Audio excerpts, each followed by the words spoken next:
Good. Just your thoughts on this Bengals offense, a lot of young, up-and-coming offensive players here. Does it start with Mixon or does it start with Burrow? Yeah, I think it all. The Bengals are very talented, just as a group. Probably one of the most talented groups we'll see. Starting with the running back Mixon, and you go to the quarterback, young quarterback Burrow, who's smart, very talented, great arm strength. Right, he's very decisive and knows where to go with the ball. And then on the outside, all of the receivers that they have are, a lot of playmakers out there. The tight end position, probably some of the better tight ends in the blocking game that we've seen. So all around, those guys' skill position, they've done a really good job of acquiring talent there and adding true playmakers. Elon knows Boyd pretty well from college, correct? And they played against each other a couple years ago. I'm not sure. I'm not sure. With Nick Bosa and Joe Burrow having a friendship and a relationship, have you seen any extra excitement from Nick this week and getting to go after that particular quarterback? No, I haven't seen any extra excitement, with Nick knowing Joe, but he's been the same, just going through his normal routine, normal prep week for him, just preparing as best he can to go against this offensive line, who is really talented as well, that I didn't mention. So Nick is having a normal prep week. There's never any time where he actually does waver, though, is there? Right, there is. Nick is a very, very consistent player. I think that's what makes him, that's what makes him so good. It's about being consistent in this league, and that's one thing. Nick is very consistent with his routine, with his preparation throughout the week, practice habits. He's always doing the same things, which allows him to go out on Sunday and be a consistent playmaker on Sunday for us. How did Aziz handle everything on Sunday, stepping into the microphone? Yeah, I thought Aziz did really well. He was calm. He communicated very well. He didn't try to do too much. He let the game come to him, made the plays that he was supposed to make, made a huge play there for us at the end, as everybody saw, with him getting the ball out. But Aziz, he's been having an outstanding year. This is a career year for him, and he's playing lights out every week, and there hasn't been any letdown from him. Love his energy, love his passion, love the way he plays the game, the physical mindset. He's everything you want in a linebacker. Fred said yesterday that DJ Jones might have the most football strength of anyone on the team. Different than weight room strength, which I guess he's okay in the weight room too. Yeah. But does he remind you of someone? I mean, obviously defensive linemen are strong almost by definition, but does he remind you of someone that you played with? Like when you see him, be able to shed blocks like he does? I mean, I think DJ is in his own, in his own category. But I think a guy who I've seen with the strength and power that DJ has, similar guy, different body types, but Fletcher Cox is one guy I played with who's a very physical guy, being able to shed blocks and wreck things in the backfield. And that's what you see DJ doing as well. So the one guy I played with that I can compare him to from that nature as far as being violent, attacking, knocking guys back and making plays in the backfield would be Fletcher Cox. He had back-to-back plays where he dropped Peterson for a 5-yard loss, and then he got out on the screen and caused the fumble. He seemed to be, when that flashed his strength, and he moves pretty well too. Oh, yeah, DJ moves very well. To be an interior D lineman, he moves very well, and he has the mindset, right, to get to the ball with urgency. He's coming out of the stack. He feels his screen, and he's running as fast as he can. But the guys on the outside did a really good job of setting the edge so DJ didn't have to run as far. So they made a guy go back inside, and DJ is just awareness, right, to attack the ball as he's coming out of the stack. It was a huge play in the game for us. E-Man is able to recover that ball. I mean, that's what we talk about. That's what we harp on, guys swarming to the ball, attacking the ball, and that was all encompassing in that one play. Joe Burrow has a lot of weapons, but he has thrown 14 interceptions. How can you guys kind of take advantage of some of his gambles? Yeah, I mean, we have to be who we are. Our defense we pride ourselves on trying to get after the ball, trying to attack the ball as much as possible. He's a young quarterback, who can struggle at times, so we just have to play our game. That's the main thing. It's not about doing anything special. It's about us just being who we are. Our guys understand that, when they go line up, we're going to play hard. They're going to make plays, and we just have to go with our same mindset that we take every week, and our guys can do that. They can get after the ball. They can attack the ball and get some turnovers. The last time we saw Nick Bosa emotional was maybe the Super Bowl or maybe when he actually tore his ACL. Is that what you see from him? Like, he doesn't really get super emotional about anything in particular? Right, yeah. Nick is not a guy who's going to get too high or get too low. Yeah, he's very even keeled guy, and again, I think that's him. And that's what I like about all our guys. Everybody can just be themselves. Everybody can be themselves, and all our guys just gel together and work really well together. But Nick is a even keeled guy who, it doesn't matter. Everybody's going to respect you. You go out and play the way he plays. So for everybody, whether you're a hype guy like Aziz or Fred, or you cool, calm, and collected like Nick, that's the cool part about football. Is like different guys, all different backgrounds, different emotional, awareness or whatever it may be. Like those guys being able to come together as a team and go out there and play for each other. That's why you love the game of football so much. When you have a situation like you did Sunday, when E-Man goes out and you go to Lenore, he gets a penalty, and then you go to Dante. How do you kind of go through the process of making a decision of like, okay, we want him to get the playing time, we want him to get the experience, but also this is an important game and we need to get the veteran in there. How do you kind of maybe find that balance? Yeah, it's all about just all our guys just being accountable when you're in. For me, guys just have to be accountable. All those guys will be out there. All those guys be playing, gaining experience. But it's about also the importance of being accountable to your teammates. Talanoa, what has you seen as his biggest improvement since he got here? Who was that again? I'm sorry. Talanoa Hufanga. Oh yeah. What's the biggest improvement he's made? I think the biggest improvement has just been his communication as he continues to play and get more experience out there, just understanding how much more he has to communicate and not so much think about what he has to do. You can see him evolving and growing as a better communicator. That's one thing I've seen him get better. The confidence level has always been there with him, so he still has that, but now he's communicating even better. Shanahan said on Monday he wanted to see Ambry and Diamador push Josh Norman and Dante Johnson in practice this week. How has that looked the last 2 days? Yeah, all those guys are practicing really well. And I think all of them had a good practice. Our guys came out with intent. They've been deliberate in practice this week, so all those guys are doing really well this week of helping each other and pushing each other. What do Ambry and Diamador need to do to push that envelope? Yeah, just keep being consistent. Like I talked about earlier, those guys just have to be consistent and they have to be accountable, right? You have each one of us, we all have a job to do. The guys just have to be accountable, and their teammates have to be able to count on them to go out there and do their job and do it at a high level. Nick's numbers from the rushing from the left, rushing from the right are really similar. Is that rare that a defensive end can be equally effective? And did you ever play with any that did as much, left side versus right side as Nick is doing? Yeah, I mean, it is impressive to see that because you see some guys, they just get comfortable doing, one side, only rush from the right or only rush from the left. So it has been impressive to see Nick move around right or left, and it really doesn't matter where he is, right? He's effective no matter where he is on the field, wherever he lines up along the defensive line.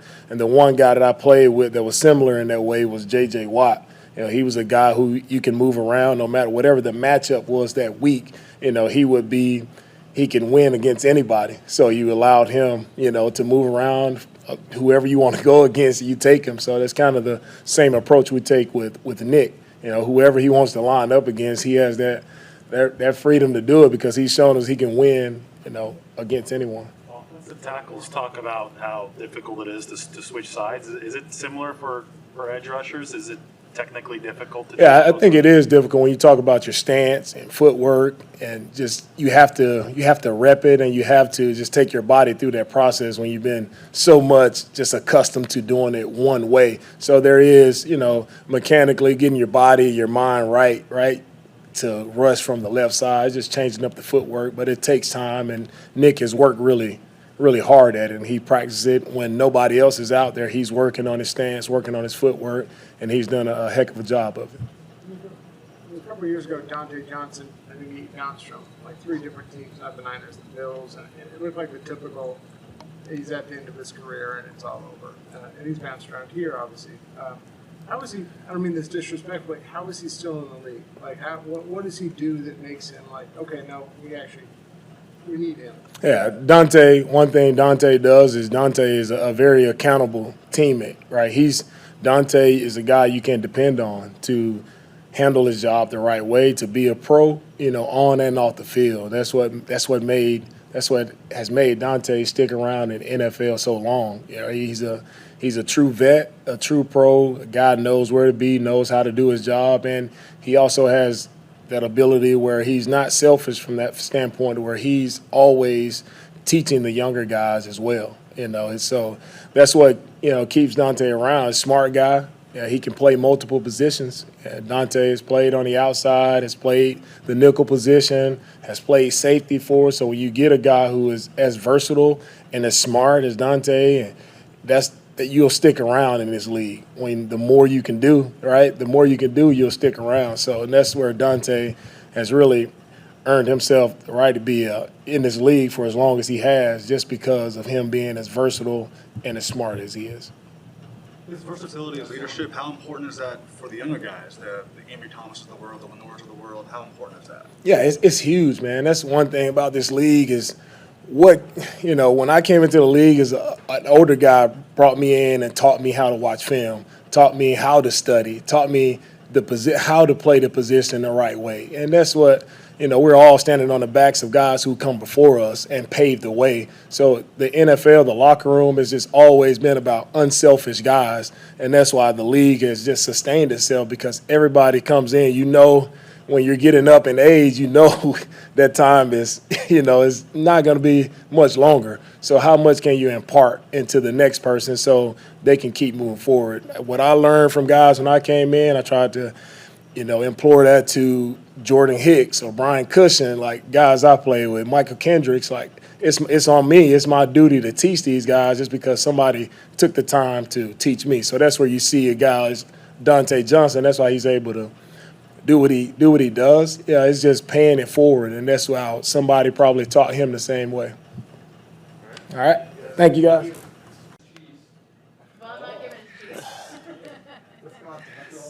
Wow. That's what I'm talking about. We got some energy today? Go blue. All right. That's not much energy. Mike, Jawan Jennings has been a very big part of the offense in blocking, passing, et cetera, over the last several weeks.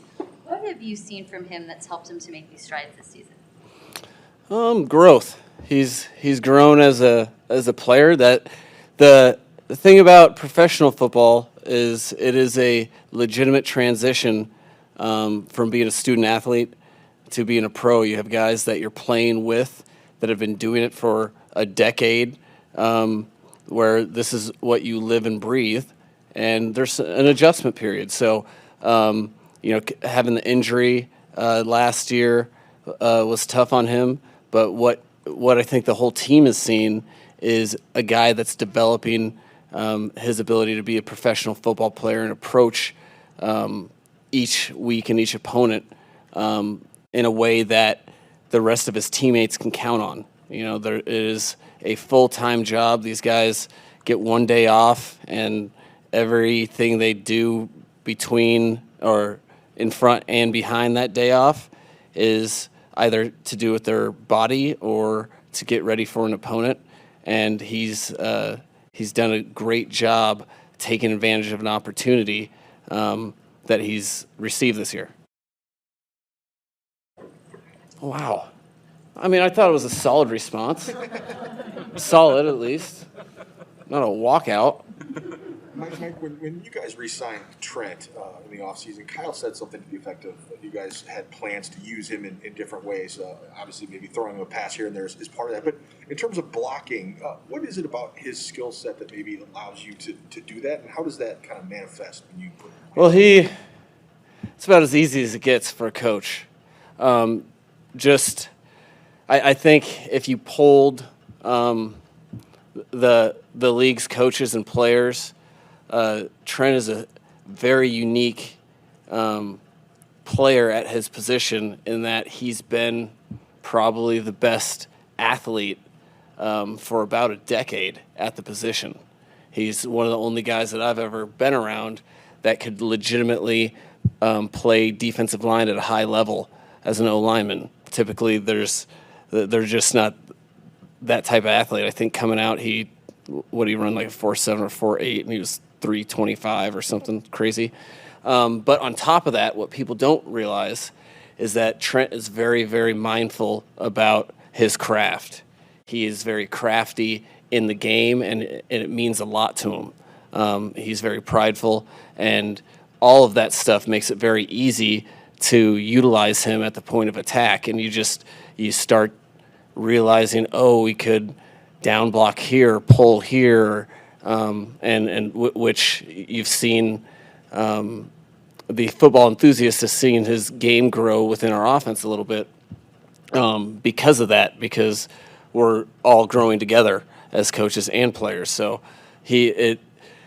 unparalleled talent in conjunction with a guy that it means a lot to, that is trying to be the best of the best each and every day. That's meant a lot for our team and allowed us to do a lot of cool things with him this season, and will hopefully continue to do. I'm assuming you've never been able to say that about a tackle. Like we could game plan new things for him to do. For sure. What is that like for you then? Like how much fun is it to maybe think of things a whole different way based on what he can do? Well, it's awesome for the whole staff. Like it just opens your mind. You just have different options. Oh, hey, there's this wide defensive technique. Well, if we or a tight one, if we need to cut a guy off, that's an extremely good player. Okay, let's run right. We have that option when we're playing really good players, which you see almost every week. It is really cool. You feel spoiled because there's been time between our stints, and we've had very, very good players. Been very fortunate to have very good players at that position, but there is only one Trent Williams. So you try not to take it for granted because your time with him is limited, and you want to take best advantage of it. George Kittle's second touchdown, the one down the sideline. Mm-hmm. I guess when you do the film review Monday where you go over some plays, obviously there was a lot of bad plays to go over, but that was a pretty exceptional one. Just kind of what was the reaction from that, or what was your reaction when you saw it unfold? Oh, it was an exciting moment. It was cool to see George feel, that he had that extra gear. I think you guys heard it during the week. He took Seahawks week very personal and wanted to do everything in his power to will us to victory. And so the wins and losses, they drive our livelihood for sure, but you also are very careful and not only celebrating good plays when you win. You have to have a standard with how you operate, and there's a lot of things that factor into a win and loss. So we use those clips, especially that was a great team clip. If you go rewatch it, Juwan Jennings and Brandon Ayuk both make fantastic plays, and Kittle takes advantage of it. That's the type of team ball that when we win games, we win because of stuff like that. So you don't lose sight of that at all. You always want to win, but the biggest thing is that you use every circumstance to try to make your team better moving forward, because the fact of the matter is we're in December and we're playing meaningful football, and that's really what you work for from February on. We have everything that you want right in front of us, so you don't let lose sight of that. We're on to the next. We're playing the Cincinnati Bengals, and hopefully we have some more plays like that from George and from his teammates. The Bengals, this might get too much into scheme, but how do they usually cover tight ends? And I'm asking that since they're going to be missing. They're down a few linebackers. I know linebackers or safeties. A lot of different people can cover George, but no, the Bengals are they do a really good job, and one of the things that they do a great job of is there's not one way that they try to defend things. They're game plan specific. We know that, and they have various types of zones and man coverages, and situationally we'll see both. And it's just all about the timing of plays called and what our players do within those plays. He'll have his opportunities to touch the ball in some way, shape, or form. And it's I think he's excited for that. I think they are very mindful of the fact that he is an explosive player, so I'm sure they'll have things that we haven't seen, which is kind of par for the course. And especially with the Bengals, they give stuff to opposing offenses each and every week that's a little different, and they do a good job with it. The Bengals have been much better against the run and the pass this year. You guys obviously like to use the run to open up the passing game. How does that maybe affect your guys' game plan at all? They've done an outstanding job defending the run. I think they have put in multiple fronts and coverages, and their defense plays hard. So you try to go into the game giving your players the most information and the best information possible. You try to say, okay, this is what they do, and give them tools, and the game will play out as it will. If they want to overplay things and overplay the run game, you have to make them pay in the pass game, and vice versa. But the biggest thing is that you just get guys to be prepared to who they're playing against, so they're not caught off guard in the moment on Sunday, because that's a little too late. So they, in terms of preparation, we still have the same amount of runs and passes we typically have in a game plan. And I think our guys believe that they can run and pass the ball, and we'll try to do both at a high level on Sunday. How big of a problem, I guess, literally, is DJ Reader? He's a big problem. Is he actually 347? I mean, I would check the scales. It might be close to that. He's just doing a really good job. Whatever he is, he's a big man that's in shape. So he's not a big man that's overweight. He's playing at a high level, and he can run laterally and do a lot of things and make plays for them. He is an issue that you definitely. It doesn't take long for him to jump off tape and know that you have internal issues that come with that. Tightrope touchdown. It seemed like Juwan was deeper than George, and he was open too. What were you thinking as that, watching on high as that play is developing?